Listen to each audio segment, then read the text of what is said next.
우리가 저번 시간에 은사와 관련된 오랜 기간 우리가 계속 나누었던 은사에 관련된 부분을 최종적으로 정리했습니다.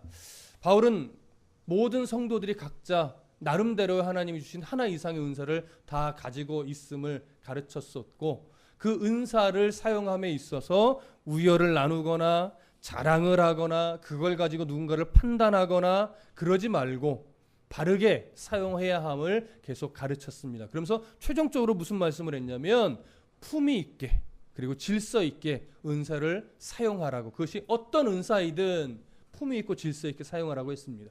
품위 있다라고 하는 것은 조화롭게라고 하는 말이었습니다. 모든 은사는 조화를 깨지 않는 범위 안에서 정말로 건강하게 사용해져야만 됩니다. 그리고 질서 있게 사용해야 됩니다. 이 질서는 단순한 도덕적이고 윤리적인 질서가 아니라 어떤 질서였죠? 하나님의 주권을 인정하는 질서였습니다. 그래서 자의적으로 내중심적으로 이기적으로 사용해야 되는 것이 아니라 하나님의 주권 아래서 정말 하나님의 영광을 거스르지 않는 범위 내에서 교회가 유익되게 모든 은사는 사용되어져야만 하는 것입니다.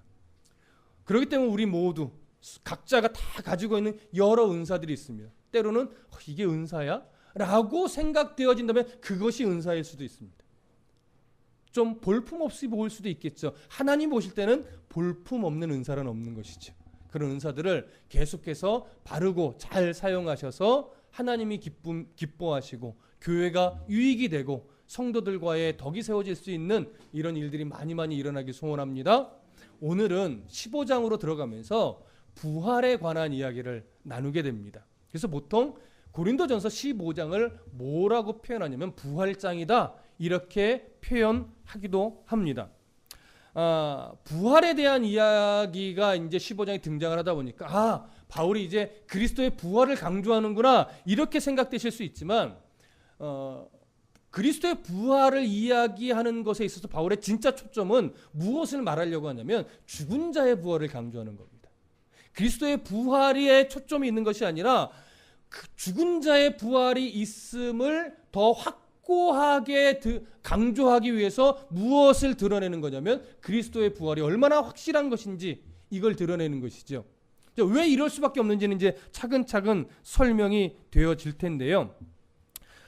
그리스도의 부활은 어떠한 설화도 아니고 역사적으로 실제 있었던 일인데, 우리가 이제 생각해야 될 것이 뭐냐면 바울이 왜 그러면 15장으로 딱 들어와서 부활에 관한 이야기를 끄집어냈을까, 이 생각을 하셔야 돼요.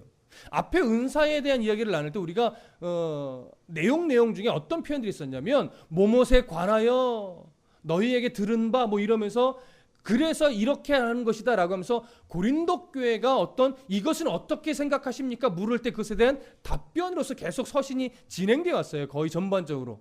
근데 부활자로 딱 넘어와서는 모못에 관하여서는 뭐 이런 표현이 전혀 없습니다. 그냥 부활에 대한 이야기가 툭 튀어나오는 거예요. 이 얘기는 뭐냐면 아마 이 부활에 관한 내용은 고린도 교회가 바울에게 질문한 것은 아닌 것으로 보여집니다. 그런데 질문한 것은 아니지만 왜 바울이 고린도전서를 마무리하는 후반부에 부활의 이야기를 딱 끄집어냈는가? 아마도 고린도 교회의 그 복음의 진리를 훼손하는 큰 요인 중에 하나는 앞에서 우리가 나눴던 은사에 대한 잘못된 이해였습니다. 은사가 잘못되니까 복음의 어떤 중요한 내용들이 훼손이 되면서 교회가 질서가 자꾸 깨지는 거죠. 그런데 이런 은사 문제만큼이나 복음을 또 신앙을 왜곡시키는 요소가 있었는데 그게 뭐냐면 부활에 대한 잘못된 이해 때문에 그랬다라고 하는 겁니다. 그러니까 부활에 대한 이해가 좀 잘못돼 있으니까 당연히 신앙도 왜곡될 수밖에 없죠. 그러다 보니까 이 부분을 바로 잡아야 되는 거예요. 바울의 입장에서는. 그래야 신앙이 더 온전해지니까. 그래서 부활에 대한 얘기를 지금 끄집어낼 수밖에 없는데 고린도 교회에는요, 놀랍게도 부활에 대한 어떤 이해를 가짐에 있어서 굉장히 부정적인 시각, 회의적인 시각을 가지고 있는 사람들이 꽤 있었던 것 같습니다. 어떤 면에서 그러느냐? 15절 한번 보실까요? 12절. 고린도전서 15장 12절 함께 읽어보시죠. 시작. 그리스도께서 죽은 자 가운데서 다시 나셨다 전파되었거늘 너희 중에 어떤 사람들은 어찌하여 죽은 자 가운데서 부활이 없다 하느냐? 자, 첫 번째 대두되는 문제가 뭐예요? 어떤 사람들은 이건 꽤 많은 사람입니다. 어떤 사람들은 부활은 없는 거야. 죽음은 끝인 거야. 아니야. 부활은 의미가 없어. 지금 잘 사는 게 중요하지. 뭐 이런 식의 생각인 거예요. 그래서 부활이 없다라고 여기던 성도들이 있었어요. 혹시 이 중에는 에이 부활이라는 게 있겠어? 라고 여겨지시는 분 있습니까? 부끄러운 건 아닙니다. 그렇다면 오늘 15장의 내용을 앞으로 여러 주에 걸쳐서 잘 들으셔야 됩니다. 그리고 또 하나 35절 함께 읽어보겠습니다. 시작. 누가 묻기를 죽은 자들이 어떻게 다시 살아나며 어떠한 몸으로 오느냐 하리니. 어떠한 질문이 또 대두되냐면 부활이 있다면 어떻게 부활하는 거야? 정말 부활하면 한다면 어떤 몸으로 부활하는 거야? 이게 긍정적이고 어떤 기대에 찬 물음이라기보다 에이 말도 안 돼. 어떻게 부활하는데 말도 안 돼. 그럼 어떤 몸으로 부활하는 건데 이런 느낌 있죠. 이게 부정적이고 회의적인 느낌의 질문이 자꾸 대두되는 거예요. 그렇기 때문에 바울은 지금 이런 성도의 부활이 없다라고 여기고 있다면 어떻게 부활하는 거냐? 어떤 몸으로 부활하는 거냐? 이런 부정적인 어떤 이해를 가지고 있는 사람들에게 무엇을 가르쳐야 되는 거예요? 부활이 얼마나 확실한 것이고 부활은 분명히 있다라고 하는 사실을 강조하기 위한 겁니다. 그러면 어떤 영향 때문에 이런 부활에 대한 잘못된 이해가 생겼을까요? 고린도 교회 안에. 이런 부분을 좀 생각해 보실 필요가 있습니다. 사실은 이 부분에 대해서는 학자들이 좀 다양한 견해를 제시하고는 있지만 가장 근거 있는 견해는 뭐냐면 은사를 나눌 때도 이야기했지만 고린도 교회에 어떤 부류의 사람들이 있었냐면 영적 열광주의의 성향의 사람들이 있었어요. 영적 열광주의라는 사람들은 주로 어떤 쪽에 많이 치우쳐 있습니까? 은사를 받아야 되고 은사를 사용하고 내가 더 깊고 내가 더 뜨겁고 하나님 앞에서 내가 그렇게 살아가는 것이 더 옳은 것처럼, 그래서 더 많은 은사를, 더 고급한 은사를, 또 그 은사를 더 앞장서서 사용해야 되는 뭐 이런 식의 이해를 가진 사람들이. 근데 그들이 어떤 부활에 대해서 어떤 이해를 가졌냐면 내가 지금 이런 은사를 통해서 그리스도의 통치에 이렇게 적극적으로 참여하고 있고 또 이미 우리는 그것으로 해서 난 구원을 이미 받은 자이고 그러면 지금 이렇게 살아가는 것이 구원받은 것이고 이렇게 살아가는 것이 가장 중요하지 꼭 부활이 있어야 돼? 이렇게 생각하게 되는 거예요. 그러니까 굳이 부활이 필요 없는 거예요. 뭐에 집중하는 거예요? 지금 더 뜨겁게 주님을 바라보며 예수님을 잘 섬기는 것, 더 뜨겁게 신앙생활을 해내는 것, 이게 가장 중요한 거야. 뭐 부활을 생각해? 여러분 어떤 면에서는 꽤 은혜로울 수 있어요. 지금 신앙생활 잘하는 거잖아요. 그러나 어떤 면에서는 은혜롭다고 말할 수 있으나 중요한 건 뭐가 깨지는 거예요? 이런 이해는 복음의 내용이 깨지는 거예요. 여러분 잘 들으십시오. 은혜라고 하는 것은 참 다양한 모습과 다양한 방향으로 찾아올 수 있습니다. 그런데 아무리 은혜로워도 복음의 어떤 본질이 훼손되는 은혜라면 그건 은혜이지 않습니다. 은혜라고 하는 가면을 쓰고 찾아 들어오는 거예요. 여러분 이단 집회 한번 가보십시오. 굉장히 은혜롭습니다. 아닌 것 같으세요? 그것에 대한 어그러진 교리를 깨닫기 전까지는요. 이단들이 공개석상으로 드러내는 집회를 가보면 그러니까 모르고 만약에 갖다 치면요. 막 은혜 흠뻑 받고 와요.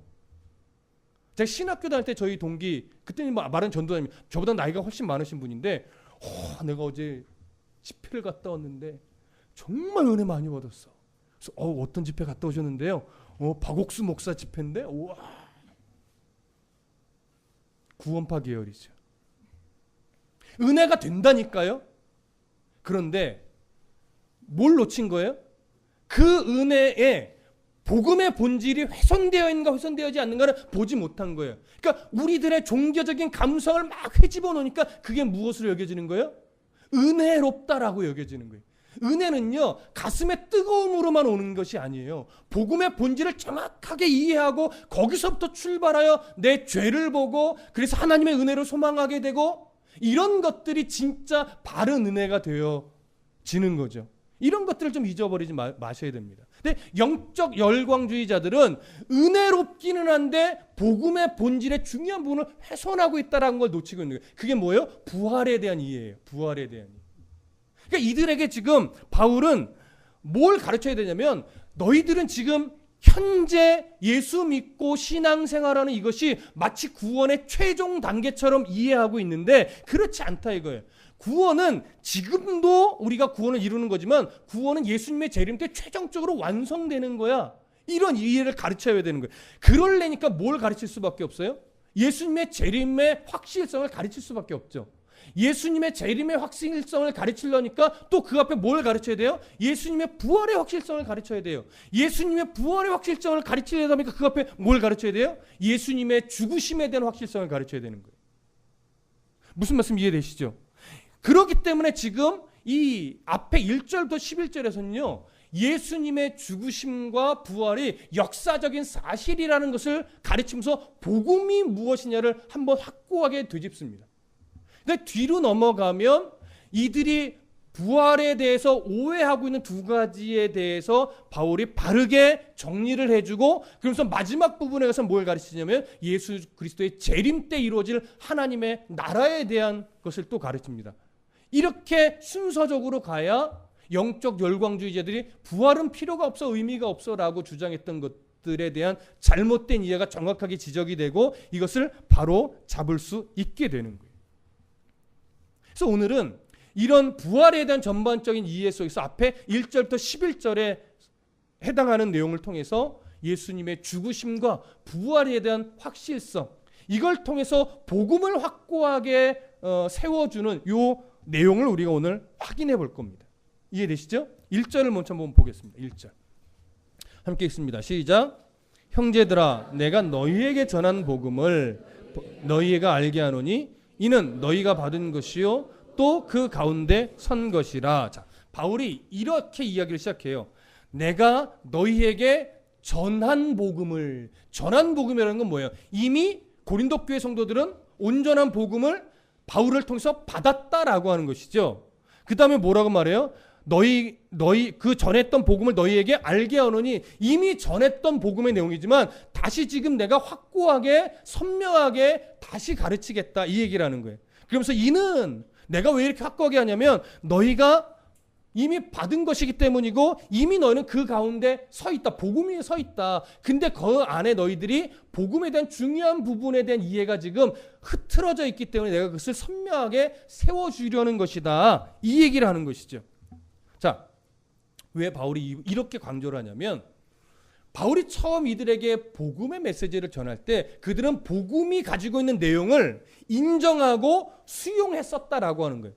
그때는 그 내용을 100% 온전하게 이해하고 수용했는데 왜 지금 그 부분에 대해서 지금 흐려져 있느냐? 왜 그 부분에 있어서 너희들이 선명하지 못하게 잘못된 이해를 가지고 있느냐? 이걸 바울이 지금 지적하는 겁니다. 자, 그러면 고린도 성도들이 인정하고 처음에 받아들였던 복음의 내용은 뭡니까? 복음의 내용. 바로 3절과 4절이죠. 3절과 4절이 복음의 내용입니다. 한번 읽어볼까요? 시작.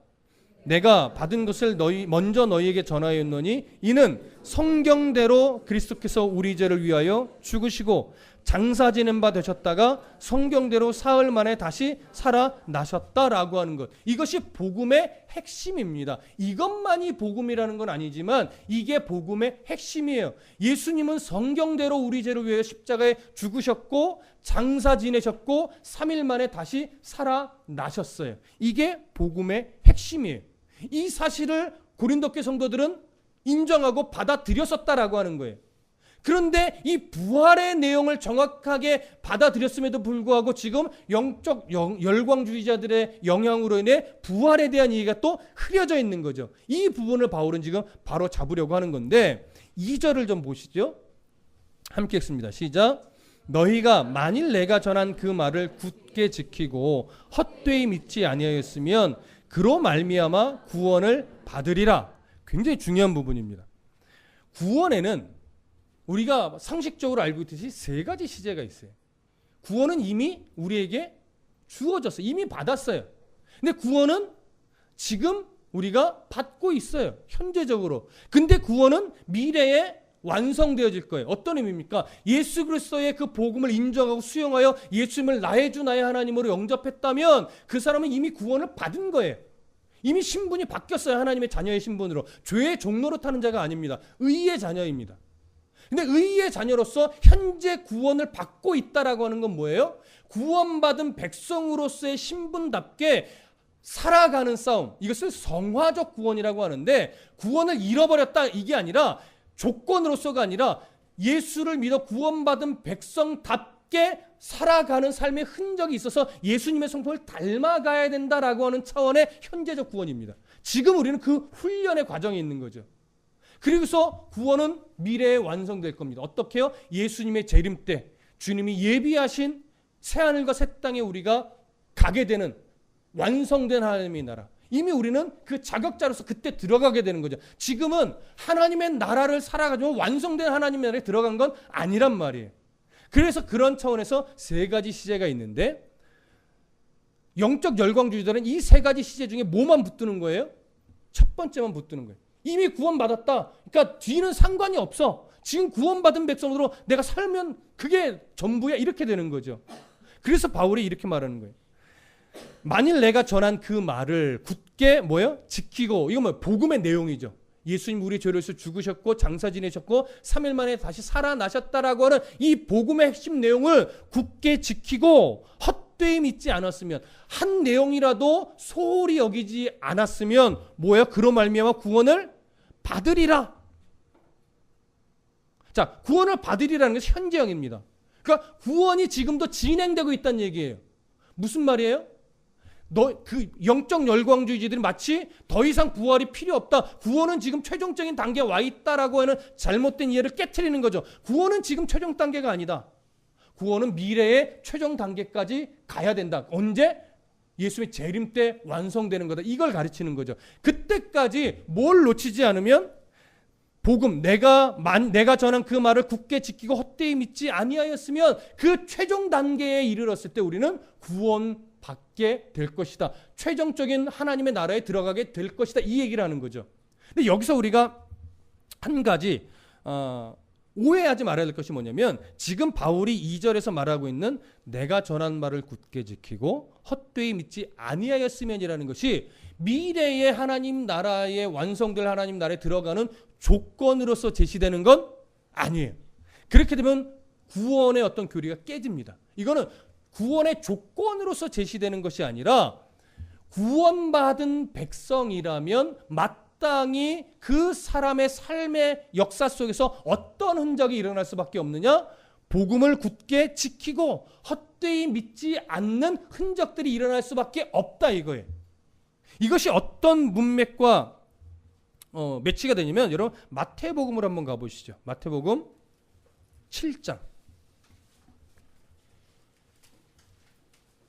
마태복음 7장 17절.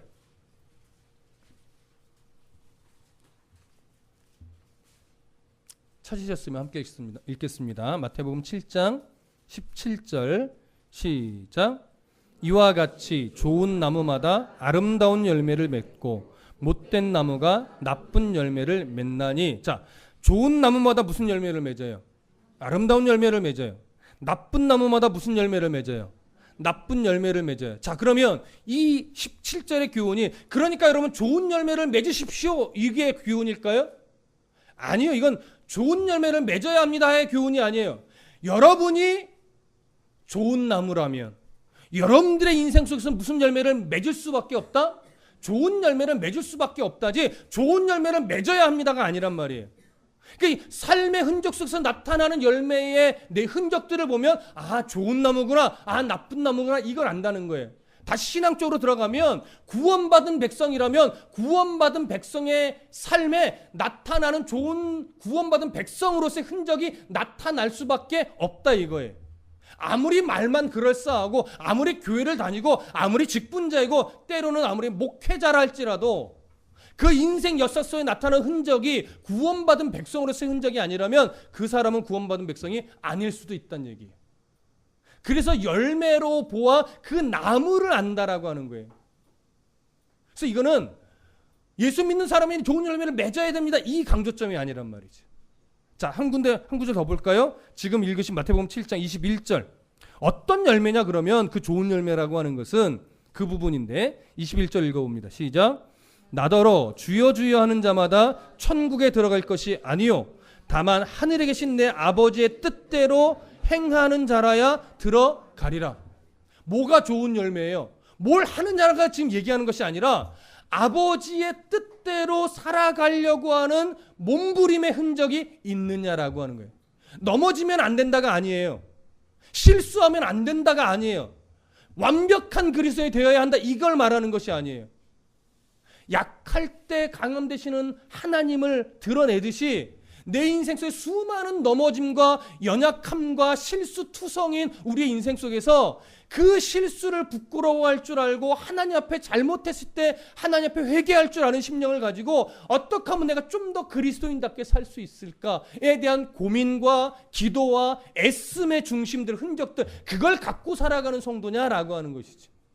그 흔적이 있다면 그게 뭐냐면 하나님 오실 때 그게 좋은 열매예요. 그러니까 이 좋은 열매를 업적처럼 여러분 이해하시면 안 돼요. 뭐 교회를 지었느냐, 헌금을 얼마나 했느냐, 직분을 얼마나 오랫동안 감당했느냐, 이게 좋은 열매가 아니에요.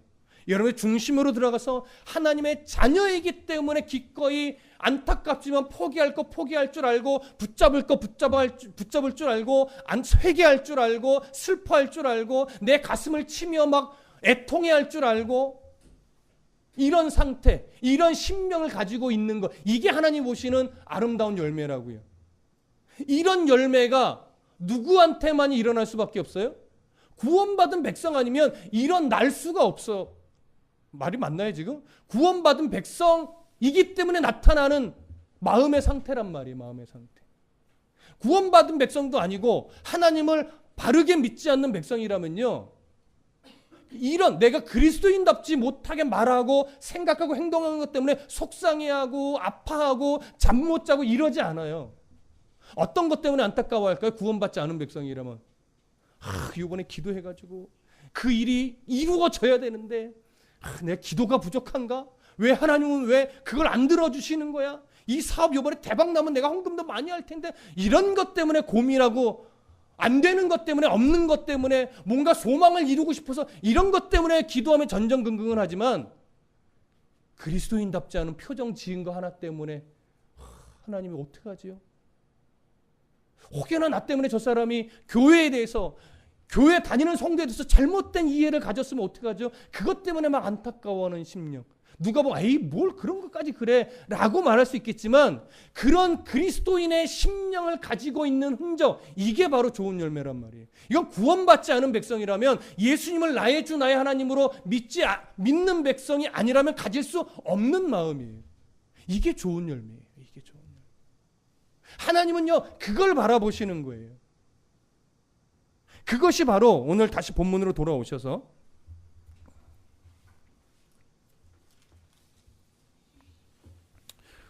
2절에 다시 보시면, 그로 말미암아 이런 흔적이 있는 백성이라면 그 사람 구원받은 백성이 맞기 때문에 그로 말미암아 뭐예요? 구원을 받으리라.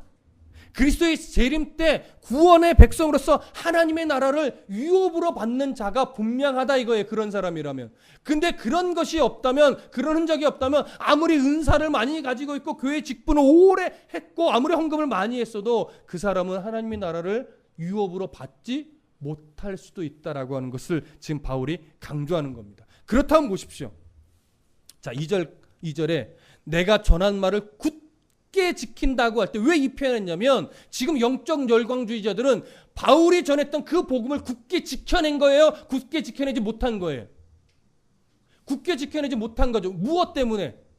부활에 대한 이해를 흐려놨잖아요. 부활에 대한 이해를 지금 깨트려놨단 말이에요.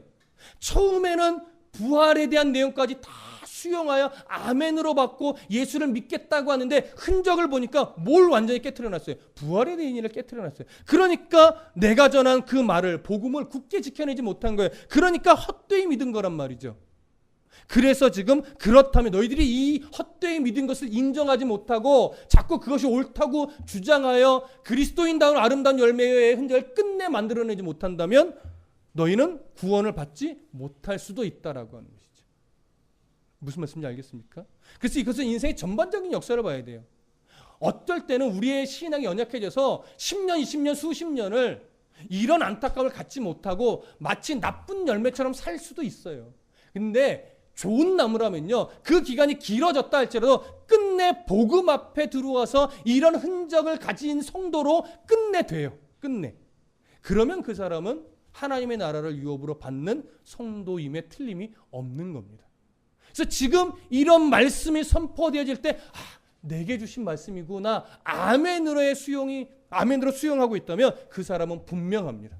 근데 지금 아직 그런 마음이 안 든다 할지라도 하나님 언젠가 그런 마음으로 바꾸실 거예요. 그러니까 이런 말씀들이 복음의 어떤 핵심이 돼서 내 안에 계속 내 속사람을 치고 깨트려야 돼요. 그래서 이런 것들이 계속 부서지는 거예요. 그럴 때 복음 앞에 내가 결국 무릎을 꿇게 되는 겁니다. 자, 무슨 말씀 이해되시죠? 3절과 4절 읽어보겠습니다.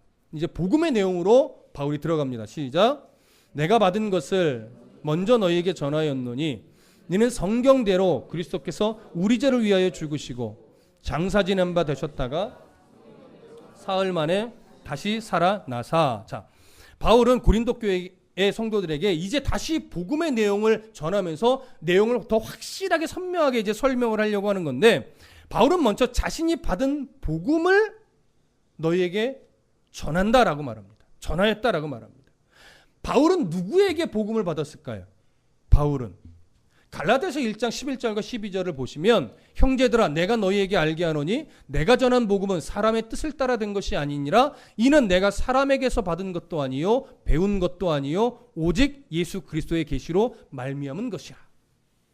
바울이 전한 복음은 사람의 사변에 의해 나온 결과물이 아니라는 거예요. 예수 그리스도께서 정확한 복음의 내용을 가르쳐 주셨고 그 예수님으로부터 배운 복음의 내용을 내가 너에게 한치의 오차도 없이 분명하게 가르쳤다라고 하는 것이죠. 그 내용이 뭐냐라고 하면서 이제 말하는 건데, 성경대로 그리스도께서 우리를 위해서 죽으셨다고 말하고 성경대로 사흘 만에 살아나셨다라고 말합니다. 성경대로라는 표현이 몇 번 사용돼요? 2번 사용됩니다. 성경대로라는 표현은 어떤 말씀이냐? 구약 성경 전체를 통해서 하나님이 예수님의 죽음과 부활에 대해서 예언했던 대로라고 하는 거예요. 그러니까 구약의 모든 역사 속에 하나님이 예수 그리스도에 대해서 예언해 놓으셨다라고 하는 것이죠. 이 얘기는 하나님이 어느 날 즉흥적으로 예수님의 죽음과 부활을 생각해내신 것이 아니라는 거예요. 하나님은 이미 우리의 죄성과 연약함을 아시고 우리의 죄를 해결하기 위한 방편을 가지고 계셨는데 그걸 구약의 역사 속에 다 담아 놓으셨다 이거예요. 너희들은 왜 그걸 못 보냐라고 하는 거죠. 그래서 하나님이 구약의 역사 속에 담아 놓은 메시아에 대한 그 예언을 비로소 역사 속에서 뭐 했다는 거예요? 성취하셨다라고 하는 것이죠. 그러니까 역사적인 실제라고 하는 걸 강조하기 위해서 성경대로라는 표현을 쓴 거예요. 설화가 아니라는 거예요. 진짜 하나님의 계획 속에서 그 역사 속에 하나님이 실현시켜내신 사건이라는 거죠. 그래서 성경대로 뭐라고 말해요? 그리스도께서 우리 죄를 위하여 죽으셨다 이런 표현을 하는 겁니다. 자, 그리스도께서 우리를 위해 죽으셨다 이렇게 표현하지 않고 그리스도께서 우리 뭘 위해? 죄를 위해 죽으셨다라고 말합니다. 이 얘기는 뒤집어서 설명하면요, 예수님의 죽으시는 방법 외에는 우리의 죄를 해결할 다른 방법이 있다 없다? 없다라고 하는 거예요. 그러면 그 죄는 뭘까요? 예수님 아니고서는 해결할 수 없는 우리 모든 사람이 가지고 있는 죄. 거짓말? 사기? 나쁜 행동? 이런 거 아닌 거 아시죠? 성경에서 말하는 죄는 뭐예요? 하나님과 단절되어 버린 상태. 단절되어 죄의 종노릇하는 사람이기 때문에 때로는 이기적이고 어떤 도덕적인 죄, 윤리적인 죄 이런 게 나타나는 거예요. 그걸 하나님 지옥 가는 죄라고 성경이 말하는 것이 아니에요. 성경에서 말하는 지옥 가는 죄는 하나님과 단절된 상태를 말해요. 이걸 이을 자가 누구밖에 없다는 거예요. 예수님밖에 없다 이거예요. 아담의 불순종으로 인해서 하나님과 단절되어 우리는 영적으로 죽을 수밖에 없는 죄. 영적으로 죽었다는 것은요, 여러분, 영이 죽는다는 게 말이 됩니까? 이거 굉장히 모순되어 영이 어떻게 죽어요? 죽으면 끝이잖아요. 영은 죽지 않습니다. 근데 왜 죽었다는 표현을 써요? 하나님과 단절되면 그건 죽은 거나 마찬가지라는 거예요. 하나님과 단절됨에서 오는 고통은요, 이루 말할 수 없어요. 그 가시적인 증거가 육체의 죽음이죠. 영적으로 하나님과 완전히 단절되어 정말 죽을 것 같은 고통 속에 영원히 살 수밖에 없는 존재됨의 가시적인 증거가 육체의 죽음인데, 그 단절을 이어낼 수 있는 건, 이런 단절된 사람은 절대 이을 수가 없는 거예요. 오직 죄 없으신 하나님의 아들 예수 그리스도만이, 인간의 몸을 입고 오신 예수 그리스도만이 이 단절을 어떻게 해요? 해결해서 다시 회복시켜내실 수 있는 거죠. 그래서 예수 그리스도밖에 답이 없는 거예요. 그래서 종교다원주의는 말이 안 되는 거예요. 예수 그리스도 외에 답이 없는데 그 무엇으로 이걸 잊겠습니까? 그러니 다른 종교에서도 구원을 말한다? 절대 우리가 인정할 수 없는 거예요. 그래서 왜? 예수 그리스도가 없으니까. 다른 종교에서 우리의 죄를 위해 죽으신 예수 그리스도를 이야기하고 그것이 복음으로 제시한다면 예수 믿는 방법은 약간 다를 수 있겠지만 어느 정도는 이해할 수 있겠죠. 인정할 수 있는 어떤 방법이 있겠죠. 그러나 예수 그리스도를 말하지 않는데요. 예수 그리스도 외에 다른 길을 또 이야기하는데 그게 어떻게 진리가 되겠어요? 복음은요, 예수 그리스도 외에 다른 길은 없다예요. 예수 그리스도만이 유일한 구원의 통로라는 거 하는 거예요. 이것이 분명하면 그건 이단일 수 없습니다. 왜 예수를 말하는 다른 데에서가 다 이단이라고 말합니까? 그들은 예수를 말하지만 구원에 이르는 길을 예수 외에 뭔가를 또 이야기한다고요. 또 천국과 지옥을 가르는 기준을 예수 그리스도만이 유일한데 예수 그리스도 외에 다른 걸 자꾸 삽입해요. 그리고 예수 그리스도를 약화시켜요. 아니면 예수 그리스도의 위치에 다른 걸 또 집어넣어요. 이러니까 이단이 되는 거예요. 예수 그리스도만이 유일한 구원의 길로서 인정하고 받아들여야 돼요. 이게 깨지면 다 이단입니다. 이게 깨지면. 자, 그래서 바울은요, 그리스도께서 우리의 그 죄를 위하여 죽으셨다 이렇게 말하는 거죠. 예수님의 죽으심은요, 죽임을 당하신 게 아니라 생명을 기꺼이 뭐예요? 내어 주신 겁니다. 예수님은 누구로부터, 어떤 세력으로부터 죽임을 당하실 수 있는 분이 아니에요. 그래서 요한복음 19장 30절에 예수님 이런 표현하시죠. 머리를 숙이시니 영혼이 떠나 가시더라. 예전에도 설명드렸지만 보통 죽음은 이거예요. 죽었기 때문에 고개가 떨구어지는 거예요. 근데 예수님은요, 죽으셨기 때문에 고개가 떨궈지지 않았습니다. 고개를 숙이시니 영혼이 어떻게 해요? 떠나 가신 거예요. 무슨 말입니까? 이제 다 이루었다. 내 생명을 거두어 가라. 허락해 주신 거예요. 그래서 죽음의 권세가 비로소 예수님의 생명을 취해갈 수 있었던 거예요. 그 어떤 세력이 감히 예수님의 생명을 취해간단 말입니까? 말이 안 되죠. 그래서 생명을 내어주신 예수님이 누구 때문에? 우리의 죄를 위해서 기꺼이 그 무엇과도 바꿀 수 없는 예수 그리스도의 생명을 친히 내어주셨습니다. 그래서 죽으신 거예요. 왜 이 표현이 중요하느냐? 종종 예수님의 죽음을요, 기절한 거였어 사실 이렇게 말하는 사람이, 이걸 이제 가연설이라고 하는데, 예수님의 죽음을 실제적인 죽음이라고 말하지 않고 잠시 기절했던 건데 그걸 죽었다라고 너희들이 잘못 말한 거야 이렇게 주장하는 사람이 그때도 있었고 역사 속에 중간중간 계속 나타났고 지금도 있습니다. 지금도. 그런데 바울은요, 바울이 전한 복음의 내용을 잘 보면 그 가연설에 어처구니 없음을 정확하게 지적해요. 그래서 왜 그 뒤에 무슨 표현을 바울이 덧입혀 놓냐면 장사 지낸 바 되셨다, 이 표현을 삽입해 놓은 겁니다. 당시에 장사 지냈다라는 하는 것은 무엇과 같은 의미냐면요, 사망 확인서를 발급하는 것과 똑같은 의미예요. 확실하게 죽었음을 확인하고 나서 비로소 장사를 지내는 거예요. 무슨 말씀 이해되시죠? 그러니까 장사 지낸 바 되셨다라고 하는 표현은요, 어떤 절차를 설명하려고 단순하게 삽입한 것이 아니라 예수님의 죽음이 확실한 죽음이었다라고 하는 것을 더 명확하게 하기 위해서 지금 삽입해 놓은 내용이라는 거예요. 그래서 이 장사 지냄으로 인해서 산자와 죽은 자의 경계선이 확실해지는 겁니다. 이렇게 예수님의 죽음이 역사적인 사실임을 바울은 이런 표현들로 증명해 낸 것이죠.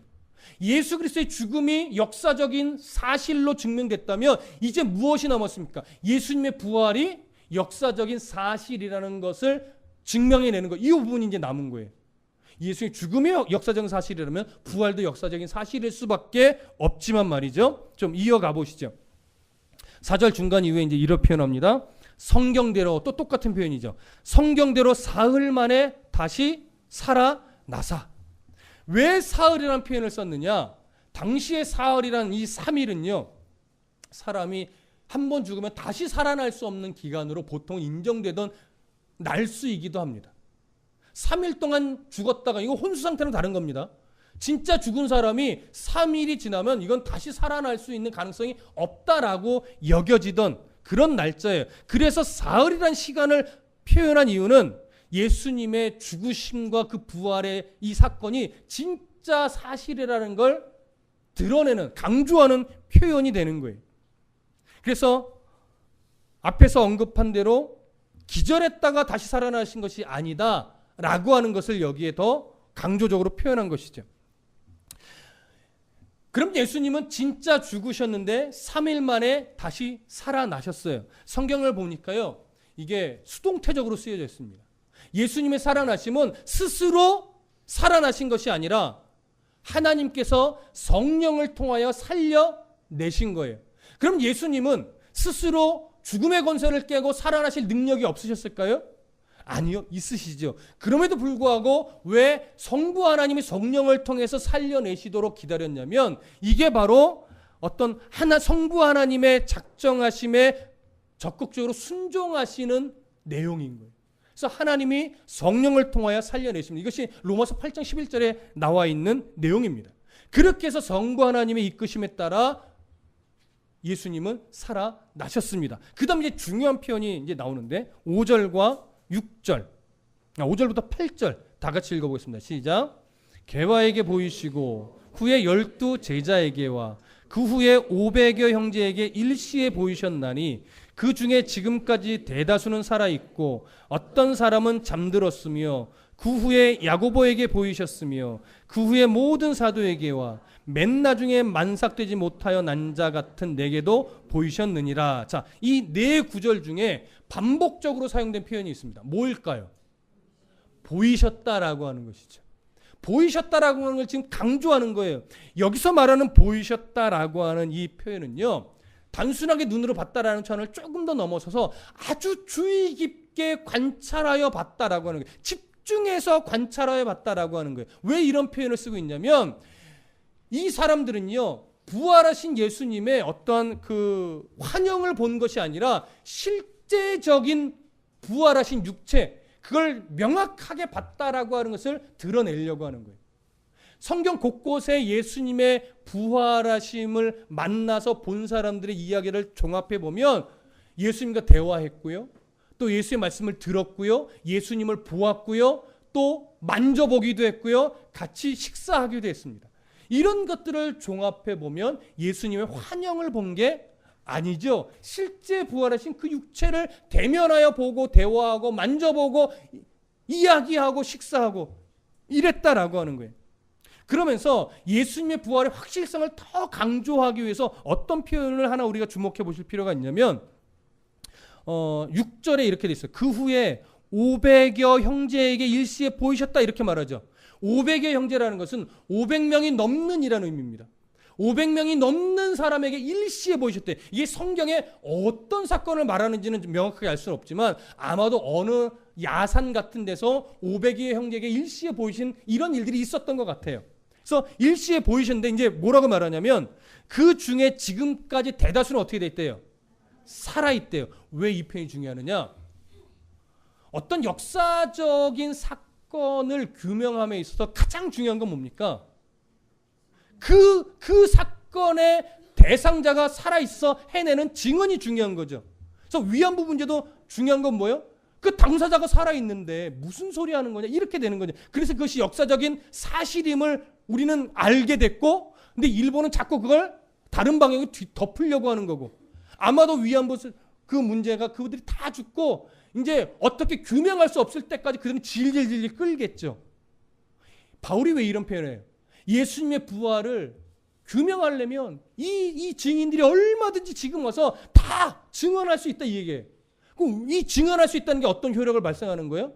예수의 부활이 얼마나 역사적으로 확실한 사실인지 자신이 있는 거죠. 왜? 대다수가 살아있는데요. 무슨 말씀 이해되십니까? 지금 그걸 위해서 얼마나 예수님의 부활이 역사적인 사실인지 그 당시에 명확하게 드러내기 위해서 지금 이런 표현들을 바울이 사용하고 있는 겁니다. 자, 그러면서 바울은 8절에 맨 마지막에 맨 나중에 만삭되지 못하여 난 자 같은 내게도 보이셨다. 이렇게 표현합니다. 영적으로 미수가와 같았던 내게도 예수님이 만나 주셨다 이거죠. 어디서 만나 주셨어요? 다메섹으로 가는 길가에서. 예수 믿는 자들을 잡아 옥에 가두려고 군사들을 대동하고 의기양양하게 씩씩대면서 가는 그 다메섹 길가에서 이 바울이 꺾이질 않으니까 부활의 예수님이 직접 나타나신 거예요. 그래서 바울을 완전히 꺾어버리죠. 그때 바울은 예수님을 만났다라고 하는 거예요. 그러면서 이제 자신에 대해서 이제 설명을 합니다. 지금까지 복음에 대해서 명확하게 다시 설명을 했다면 이제 복음을 받게 된 자신을 설명하는데 9절과 10절을 읽습니다. 시작. 나는 사도 중에 가장 작은 자라. 나는 하나님의 교회를 박해하였으므로 사도라 칭함받기를 감당하지 못할 자니라.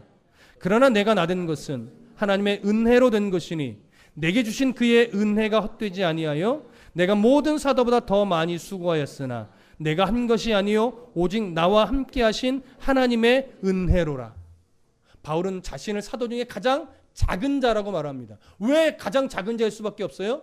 바울은 사도가 되기 이전에 예수님이 만나셔서 사도로 불러주시기 이전에 어떤 사람이었기 때문에 하나님의 교회를 핍박하고 예수 믿는 자들을 잡아 죽이고 스데반을 돌에 맞아 죽이는 일에 앞장섰던 그런 사람이었기 때문에 그런 이전의 자기 모습, 극악했던 자기 모습을 보니 나는 지금 사실 사도로 부름받을 수 없는 자였다. 그렇게 나는 부끄러운 자였다.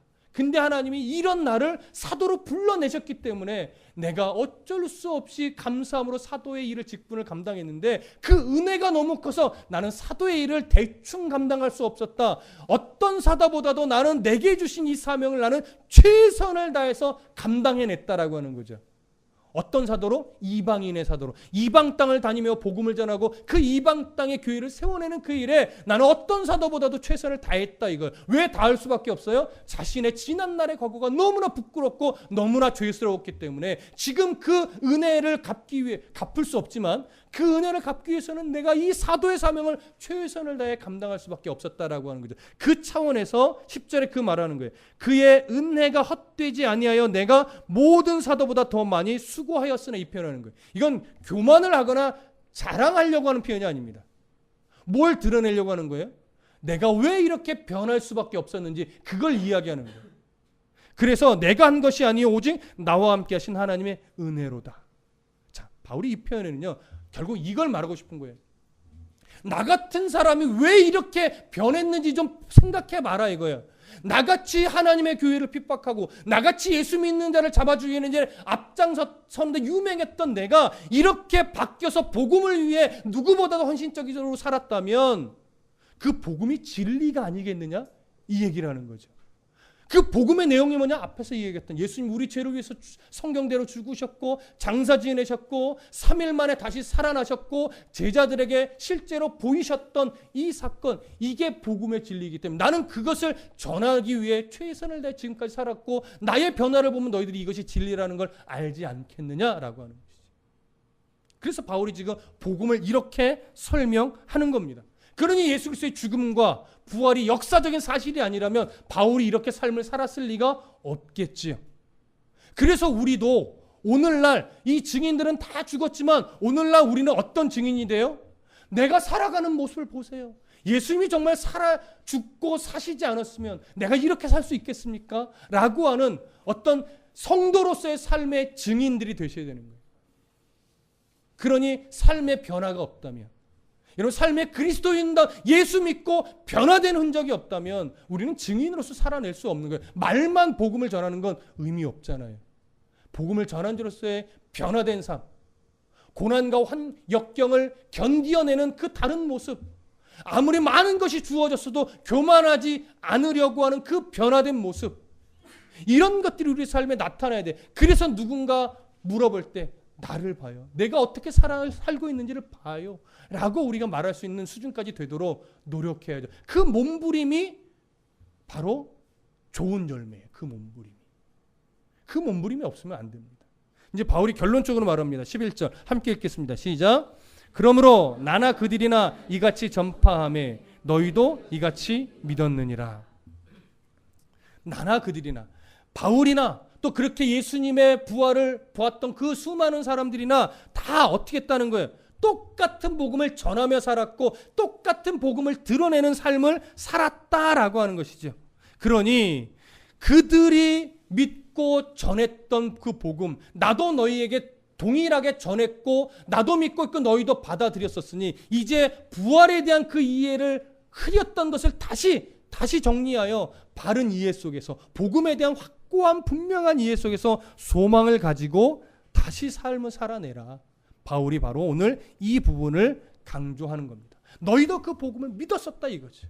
자, 오늘 우리도 그 복음 때문에 신앙을 갖게 됐고 그 복음 때문에 오늘을 예배하고 있고 그 복음 때문에 이제 또 내일 살아갈 힘을 얻는 자들입니다. 그러니 다시 한번 우리가 받은 복음을 좀 생각해 보시기 바랍니다. 나는 오늘 그 복음을 받은 자로서 정말로 복음을 드러내기에 부끄러움 없이 삶의 순간순간을 내가 살아가고 있는가? 나는 정말 나 예수 믿는 사람이에요 라고 말해도 부끄럽지 않을 수 있는 태도와 자세를 가지고 내가 오늘 살아가고 있는가? 우리 점검하셔야 됩니다. 혹시 물론 누구나 다 부족하지만 어디 가서 내가 예수 믿는 사람이에요 말하기 너무 부끄러운 흔적이 가득하다면 그건 부끄러운 것으로 아셔야 됩니다. 그건 부끄러운 겁니다. 그럼 부끄러우니까 어떻게 해야 될까요? 바꿔내야죠. 고쳐내야죠.